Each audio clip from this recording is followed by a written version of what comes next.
بسم اللہ الرحمن الرحیم۔ السلام علیکم ورحمۃ اللہ وبرکاتہ۔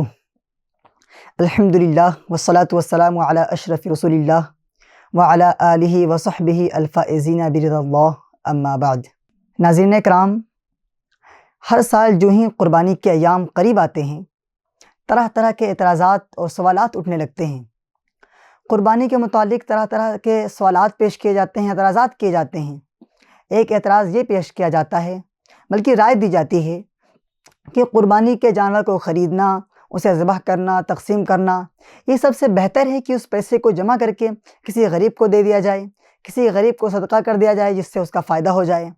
یہ موضوع اپنے آپ میں ایک دلچسپی کا باعث ہے اور نہایت ہی سننے میں مناسب لگتا ہے۔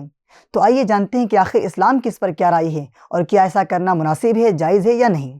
دوستوں، جہاں تک بات صدقہ اور خیرات کی ہے، تو اسلام نے جتنا صدقہ کرنے پر ابھارا ہے، شاید ہی دنیا کے کسی مذہب نے اتنا صدقہ کرنے پر ابھارا ہوگا۔ آپ جانتے ہیں کہ صحابہ کرام کے شروعاتی دور میں جب پیسے کی قلت تھی، اس وقت صحابہ کرام رضوان اللہ علیہم اجمعین جا کر کام کیا کرتے تھے تاکہ اس کام کرنے سے کچھ پیسہ مل جائے اور اس پیسے سے وہ صدقہ اور زکوٰۃ دے سکیں تاکہ ان کے اجر میں اضافہ ہو جائے۔ کہنے کا مقصد یہ ہے کہ مسلمانوں میں شروع سے لے کر آخر تک صدقہ کرنے کا جذبہ بیدار رہا ہے، اور اسلام نے اس پر ہر طرح سے ابھارا ہے۔ بلکہ جتنی زکوٰۃ مسلمان سال بھر میں نکالتے ہیں، شاید ہی دنیا کی کوئی قوم اتنا صدقہ اور خیرات کرتی ہوگی۔ لیکن ہر کام کا ایک وقت ہوتا ہے، ایک نہج ہوتا ہے، ایک طریقہ ہوتا ہے، اور ہر کام کا ایک مقام ہوتا ہے۔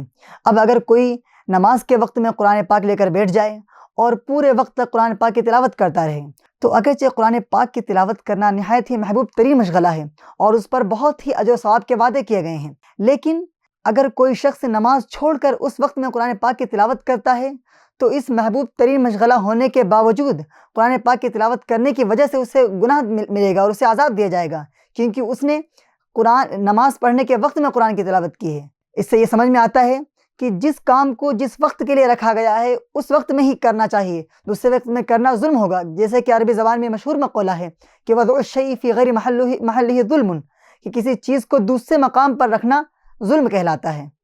اسی طرح سے زکوٰۃ کا بھی معاملہ ہے۔ دراصل خدا کے احکامات اور اوامر کا پابند ہو جانا اور اس کے آگے خود کو سپرد کر دینا ہی مسلمان ہونا ہے۔ اب اللہ عز و جل نے ہمیں جو احکامات دیے ہیں، اللہ عز و جل نے جو ہمیں حکم دیے ہیں، ان پر عمل کرنا ہمارا فریضہ بنتا ہے۔ اللہ عز و جل نے ہمیں اپنی عبادت کا حکم دیا ہے، اور ان عبادت میں کچھ عبادتیں ایسی ہیں جو صرف مالی ہیں، کچھ عبادتیں ایسی ہیں اور ان عبادات میں کچھ عبادت مالی ہیں جیسے قربانی کرنا، زکوٰۃ دینا، کچھ عبادتیں بدنی ہیں جیسے نماز پڑھنا، روزے رکھنا وغیرہ وغیرہ، اور اسی طرح کچھ عبادتیں مالی اور بدنی دونوں ہیں جیسے حج اور عمرہ کرنا۔ تو اب ہر عبادت کو جس طرح سے مشروع کیا گیا ہے اسی طرح سے کرنا ہم پر ضروری ہے اور لازم ہے۔ اب دیکھتے ہیں کہ قربانی کی مشروعیت کس لیے ہوئی ہے۔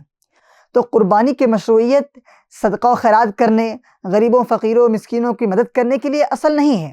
دراصل قربانی کی مشروعیت بندے کا خدا کی محبت اور مال کی محبت کا امتحان ہے، کیونکہ اللہ عز و جل نے قربانی کو جو مشروع کیا ہے اس کی وجہ بیان کرتے ہوئے اللہ عز و جل ارشاد فرماتا ہے لَن يَنَالَ اللَّهَ لُحُومُهَا وَلَا دِمَاؤُهَا وَلَكِنْ يَنَالُهُ التَّقْوَىٰ، کہ اللہ کو نہیں پہنچتا اس کا خون نہ کہ اس کا گوشت، مگر کہ تمہارا تقویٰ۔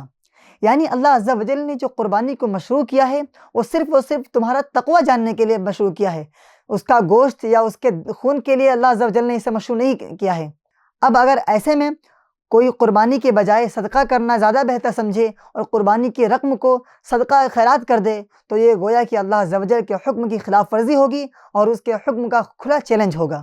ناظرین کرام، اور اسلام میں کچھ احکام ایسے ہیں، ناظرین کرام، اسلام میں کچھ معاملات ایسے بھی ہیں جو مستحب کہلاتے ہیں، جو لازم نہیں ہے، یعنی جو چاہے کرے جو چاہے نہ کرے۔ مثال کے طور پر کسی غریب کو کھانا کھلانا، تو اگر کوئی انسان چاہے تو اسے کھانا کھلا سکتا ہے، کوئی چاہے تو اسی پیسے سے اسے پڑھائی کے لیے دے سکتا ہے، اسی پیسے سے اسے پڑھا سکتا ہے، اسی پیسے سے اس کی مدد کر سکتا ہے، دیگر کام کر سکتا ہے، یا کسی مدرسے میں دے سکتا ہے، جو چاہے وہ کر سکتا ہے، یہ اس کے لیے مستحب ہے۔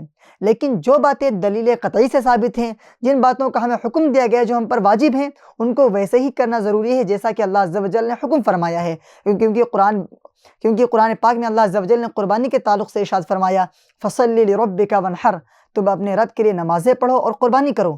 تو اب قربانی کرنا واجب ہے اور کوئی بھی چیز بغیر عذر کے اس کا بدل نہیں بن سکتی۔ اللہ عز و جل سے دعا ہے کہ ہم سب کو اس کے بتائے ہوئے طریقے پر عمل کرنے کی توفیق عطا فرمائے، اور جن احکامات کو اس نے جس طرح سے مشروع کیا ہے ہمیں صحیح ڈھنگ سے اس طرح سے کرنے کی توفیق عطا فرمائے۔ السلام علیکم ورحمۃ اللہ وبرکاتہ۔